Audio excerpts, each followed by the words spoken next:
friends, welcome to Motivational Minute here on the Atelier channel, where I, Paige, am lying in a giant pile of socks and going to give us all a pep talk in a 60-second video.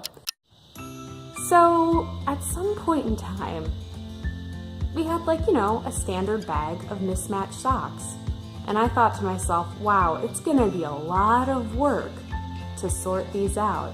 So I put it off until that giant pile of socks grew and grew and grew, and now I'm surrounded. Whether it is writing your author bio, sending in a proposal for a panel, or diving very deep into revisions, we're all putting something off. And today I wanted to remind us all that not only can we do those things, but once we do, we're gonna feel so much better.